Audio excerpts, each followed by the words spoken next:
Eu quero dizer que não fico mais impactada porque tenho ouvido esses pronunciamentos todos os dias aqui, que, aliás, é exatamente o que a população brasileira ouve acerca do processo em curso no Congresso Nacional. Eu me refiro aqui ao processo de impeachment, que nada mais é do que um processo de golpe contra a presidente Dilma. E aqueles que prestarem muita atenção vão perceber. Nós acabamos de ouvir aqui um pronunciamento que falou tudo sobre a economia, falou a respeito das dificuldades econômicas, falou a respeito do grande processo de investigação, porque passa muitas instituições públicas brasileiras, hoje, sobretudo, com a ação da Operação Lava Jato, e que, por conta disso tudo, o mandato da presidenta Dilma tem se transformado num mandato e numa gestão temerária e que, por isso, ela deva sair. Senadora Gleice, hoje iniciamos efetivamente os debates sobre o mérito na Comissão Especial de Impeachment instalada no dia de ontem. E hoje já deu para perceber que nós estamos, aqui no Senado, debatendo um processo cujos temas são dois, e nada além do que os dois temas, ou seja, alguns decretos assinados pela presidente Dilma, decretos de suplementação orçamentária, e outro que diz respeito ao que eles chamam de pedaladas, em relação a um único tema de 2015, que diz respeito ao crédito e ao Plano Safra. Veja, senhora presidente, em primeiro lugar, eu quero deixar muito claro que esses dois atos não são novidades instituídas através do mandato da presidenta Dilma. Antes da presidente, muito antes, vários outros presidentes fizeram a mesma coisa. Fez isso o presidente Lula, fez isso o presidente Fernando Henrique. E eles não podem deixar de reconhecer esse fato, que é a mais absoluta de todas as verdades. Então, o que eles dizem? Não, Fernando Henrique até fez. O líder do PSDB chegou numa parte ao senador Jorge Viana a dizer aqui que pedaladas não é crime fiscal e que ele lembra e que o Fernando Henrique até podia ter feito isso. Então, o que eles dizem? Que o crime está na quantidade dos atos promovidos pela presidente Dilma em relação aos outros presidentes, aos presidentes anteriores. Veja o absurdo e o cúmulo da manipulação de informação e de dados. Mas, além disso, a suplementação orçamentária que vem a ser, dizem que é crime porque ela não tinha autorização legal. Tinha autorização legal. É óbvio que tinha. A presidente podia, por decreto, abrir crédito suplementar, contanto que não prejudicasse nem alterasse a meta fiscal.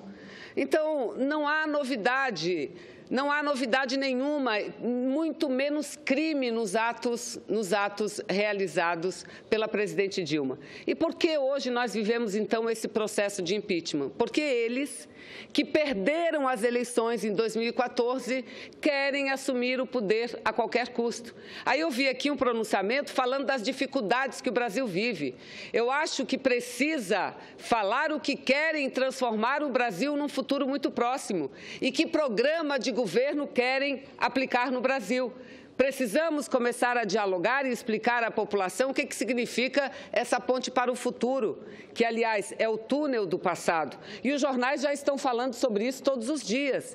Em relação ao orçamento, ao nosso orçamento anual, hoje nós temos verbas, recursos vinculados constitucionalmente. O que significa dizer isso? Obrigatório o seu uso naquele item. Onde que o recurso está vinculado? Na saúde e na educação, por exemplo. O Brasil, o poder público não pode gastar menos do que X% em saúde e educação.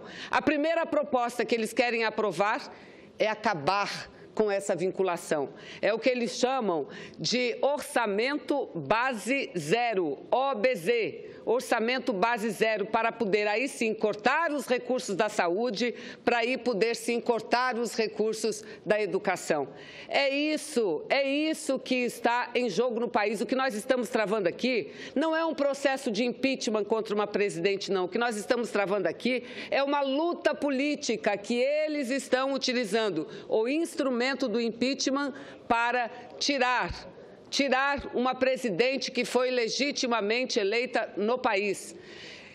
Já no ano de 2014, após as eleições, eles não aceitaram o diálogo. Aí não, porque o candidato que perdeu telefonou a presidente, telefonou cumprimentando, e aquilo era uma sinalização. Ora, quanta hipocrisia! Num dia telefona, vai ao Tribunal Superior Eleitoral para pedir, arguindo a ilegalidade na eleição da presidente Dilma, pedindo que seu mandato fosse cassado. Agora, o mais interessante, que acho que a população brasileira precisa estar atentos, é como esse golpe vem sendo construído, senadora Gleisi, desde o ano de 2014. Porque, veja, em 2014 foi o PSDB que tentou impugnar a eleição da presidente Dilma. Foi em 2014, já no início, final de 2014, início de 2015, foi o PSDB que aqui orquestrou toda uma ação no sentido de que a presidente tivesse dificuldade de aprovar no Parlamento brasileiro aquilo que precisava ser aprovado. Não obtiveram intento. Fizeram um acordo ano passado com Eduardo Cunha para que Eduardo Cunha fizesse a seu bel prazer uma comissão, instalasse uma comissão pelo impeachment e o processo se iniciasse. Foi preciso o Supremo Tribunal Federal agir e dizer que para instalar um processo não valia aquilo que Eduardo Cunha tinha escrito, valia o que determina a lei. E aí fez muitas mudanças. Pois bem, Eduardo Cunha, no dia que ficou sabendo que o Partido dos Trabalhadores não o apoiaria no Conselho de Ética, imediatamente acatou o pedido de impeachment contra a presidente Dilma, imediatamente. Mas mais do que isso, Eduardo Cunha passou a ser considerado como o grande líder do grupo dos golpistas. Dito e escrito por vários deles, que se não fosse Eduardo Cunha, o processo de impeachment não caminharia. E quem é Eduardo Cunha? Esse sim é o réu, um réu que somente no dia de ontem, apenas no dia de ontem, porque notícias nós temos todos os dias de ilegalidades, de atos de corrupção por ele praticados, mas no dia de ontem, o dia de ontem foi muito simbólico. Foi uma pessoa envolvida no processo da Lava Jato, que disse que ele pessoalmente entregou 4 milhões de dólares nas mãos de Eduardo Cunha. Pois é esse senhor que organiza, que dirigiu todo o processo, que no último dia 17 nós vimos o espetáculo que aconteceu no plenário da Câmara dos Deputados. Chegando aqui, o que fazem? Escolhem um presidente, e aí eu quero dizer que o presidente, de fato, ele, desde o momento em que teve o nome indicado para a presidência, ele imediatamente recuou de sua posição política, procurou a direção do seu partido, que é o PMDB, e disse: olha, daqui para frente eu sou presidente da comissão, portanto, tenho que agir com total imparcialidade. Mas, infelizmente, para a relatoria, quem foi eleito no dia de ontem, senadores? Anastasia, senador Antônio Anastasia, que nada mais é do que um membro do PSDB, esse partido que eu aqui estou a me referir. Um partido que perdeu as eleições para a presidente Dilma, um partido que tentou impugnar o mandato da presidente Dilma e, não conseguindo esses intentos, apresentou o pedido de impeachment. E repito, foi o PSDB que escreveu a peça de denúncia contra a presidente Dilma protocolada na Câmara dos Deputados. O advogado do PSDB, que é o coordenador jurídico daquele partido, está lá assinando. E não só ele, outros fatos também. Então, veja, isso é um desrespeito à população. Isso é um desrespeito à democracia brasileira, porque eles escrevem a peça, eles apresentam a peça da denúncia, depois vão relatar a peça da denúncia. Era a mesma coisa que um juiz cuidar de dirigir o seu próprio julgamento. Qual a isenção que eles têm para relatar o processo, que não se conclui agora, no próximo dia 11, ou próximo dia 12, dia marcado para a votação de plenário? do mês seguinte, do mês que vem, não. Um processo que vai perdurar por um longo tempo. É esse o relator? Não, está errado, senador Lindbergh, não é esse o relator. Mas, enfim, quero dizer que eu confio muito na capacidade do povo brasileiro que está lá do outro lado da rua, que está lá nas ruas, tomando as ruas e tomando as praças. Essa gente que já está percebendo o que de fato vem acontecendo no Brasil. Vossa Excelência me concede uma parte? Eu concedo, senadora, a parte a Vossa Excelência. Com a benevolência da nossa presidente, pois não. Olha, senadora Vanessa, Vossa Excelência tem sido uma guerreira. Eu quero aqui trazer esse reconhecimento. Nós estamos fazendo parte dessa comissão do impeachment aqui no Senado, o impeachment que começou com desvio de finalidade desse chefe de quadrilha que é Eduardo Cunha, correntista suíço, que a gente viu o festival de horrores daquela votação do impeachment do domingo. Eu quero ver pesquisa agora. Eu tenho visto muita gente desconfiada com esse momento da história, rejeitando Michel Temer. A gente tem visto as pesquisas. Quando coloca o nome do Temer, ele está lá embaixo. E uma rejeição enorme. Eu quero ver pesquisas novas. É interessante que as pesquisas deixaram de sair. Pesquisas novas sobre quem apoia ou não o impeachment. Eu acho que isso é importante. Agora, eu quero falar do desrespeito desse vice-presidente impostor, Michel Temer, com o Senado Federal. Porque nós estamos aqui discutindo nessa comissão do impeachment e ele está como se o Senado já tivesse decidido, montando um ministério que a fotografia do dia de hoje é uma fotografia terrível. Olha os ministros palacianos, grandes homens, Eliseu Padilha e Gedel Vieira Lima. É essa turma que estão querendo entregar o poder. E aí eu começo a ver procuradores da Lava Jato de Curitiba preocupadíssimos. Quem vai ser o novo ministro da Justiça? E tem mais, porque falar do ministro da Justiça. Mas o Eduardo Cunha já indicou para a AGU Alexandre Moraes, que era secretário de Segurança de São Paulo e foi advogado particular dele. Alguém tem dúvida que Eduardo Cunha vai querer interferir na nomeação do diretor da Polícia Federal?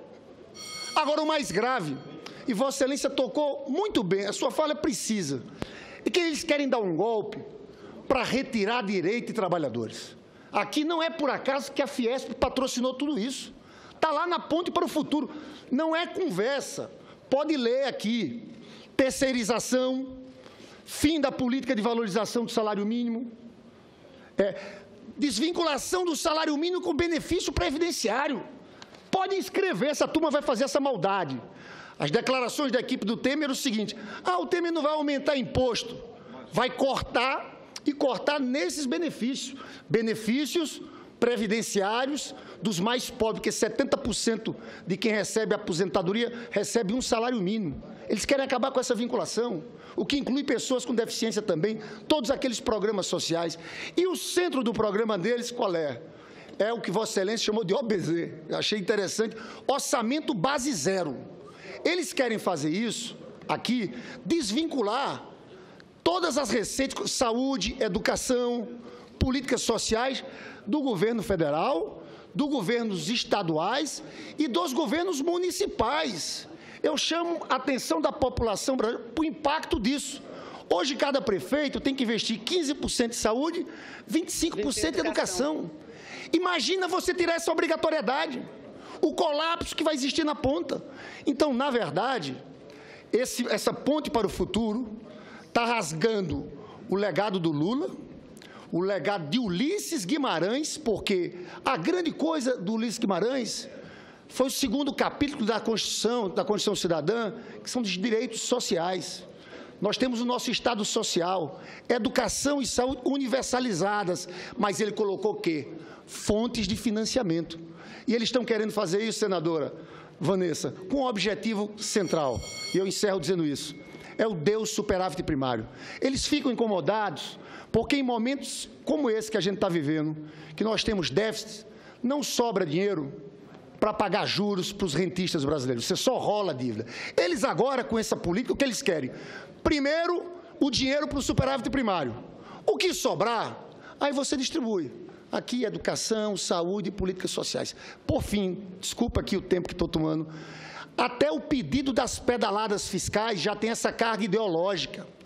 Porque a lógica daquele pedido, das pedaladas dos decretos, que são a base para o impeachment, é nesse sentido, do endeusamento do superávit primário, como se o governo não pudesse fazer políticas anticíclicas, porque se fosse fazer tudo aquilo que o TCU queria, nós estamos indo para uma situação que existe nos Estados Unidos, que é shutdown, de 2 em 2 meses. Se você diminui a arrecadação, você tem que cortar tudo, programas sociais, despesas obrigatórias. Então, eu chamo a atenção que até o pedido do impeachment tem essa carga ideológica, reacionária, fiscalista, da Escola de Chicago. Mas eu vejo Vossa Excelência falando, e essa senadora Gleisi aí do lado, essas duas mulheres guerreiras, que eu acho que representam tão bem esse espírito de resistência do povo brasileiro. Então, eu me sinto muito feliz de estar fazendo parte com vocês dessa batalha na comissão. Eu não dou por vencido ainda, porque eu quero ver daqui nessas 2 semanas ainda vai ter muita coisa. A repercussão internacional só aumenta. Mais do que isso, volto a dizer, as pesquisas, eu acho que vai ter pesquisa mostrando a virada das ruas, da sociedade. Nós vamos lutar até o fim contra esse golpe infame que querem dar na democracia brasileira. Parabéns. Eu agradeço, senador Lindbergh, eu acresceria também... Quero agradecer também a deferência, a citação. E acrescentaria, senadora Gleisi, senadora Regina e senadora Fátima, que aqui estão, que da mesma forma compõem aqui a nossa bancada de mulheres guerreiras, a defender não só o mandato de uma presidenta, aliás, a primeira mulher que tivemos na presidência da República, mas a defender em primeiro lugar e antes de tudo a democracia. Esse é o ponto central. Essa é a questão central. E, senador Lindbergh, em relação às pesquisas, apesar de não estarem sendo publicadas, o IBOPE publicou uma recentemente e diz que uma parcela importante da população não está satisfeita com o mandato da presidente Dilma, mas uma parcela muito maior não quer que Michel Temer assuma o poder. Uma parcela muito maior. E mais de 60% da população defende, sabe o quê, senador Lindbergh? Eleições gerais. Eleições, porque não querem que no lugar da presidente Dilma entre alguém que a população começa a perceber é o que de pior tem para o Brasil, é o pior programa que o Brasil poderia ter. Então, veja, a população brasileira quer eleições. E o que eles dizem diante disso? Que isso sim é que é o golpe. Espera lá, eles é que estão querendo tirar sem razão, sem crime uma presidente do poder, eles é que estão querendo fazer isso? Tirar uma presidente que foi eleita sem que ela tivesse cometido nenhum crime. Aí eles vêm dizer que a eleição é golpe? Olha, senador Lindbergh Farias, como Vossa Excelência, eu e meu partido continuaremos na luta até o último minuto. Mas se eles insistirem em dar curso, em efetivar esse golpe que eles querem, eu não tenho dúvida nenhuma. Vamos à população, vamos nos socorrer com o povo brasileiro, porque não podemos permitir que a nossa democracia, tão duramente conquistada, seja rasgada do jeito que eles estão rasgando. Querem trocar? Querem efetivar o golpe? Então vamos buscar o voto popular. Deixa o povo escolher o que quer e não eles se legalmente da cadeira da presidência da República. Senadora Gleisi, nesse meio minuto que me resta, eu queria encaminhar à mesa um pronunciamento que faça em homenagem aos trabalhadores e trabalhadoras domésticas do país. Hoje é o Dia da Empregada Doméstica e é muito importante essa categoria que mais de 90% são mulheres e que no ano passado, somente no ano passado, conquistou os direitos, a igualdade dos direitos em relação aos demais trabalhadores. Então, fica minhas sinceras homenagens a todas essas mulheres, na grande maioria, alguns homens que são os trabalhadores domésticos no Brasil. Acho que, ano passado, a conquista foi gigante e tão grande que aqui mesmo, por essa casa, é classificada como uma das maiores conquistas depois da abolição da escravatura, porque, infelizmente, até ontem, ou seja, até o ano passado, as trabalhadoras e os trabalhadores domésticos, senadora Regina, ainda não tinham todos os direitos que os trabalhadores têm em nosso país. Mas esse tempo ficou para trás e hoje podemos, de fato, cumprimentá-las e dizer que devemos trabalhar para que os avanços sejam ainda muito maiores. Muito obrigada, senadora.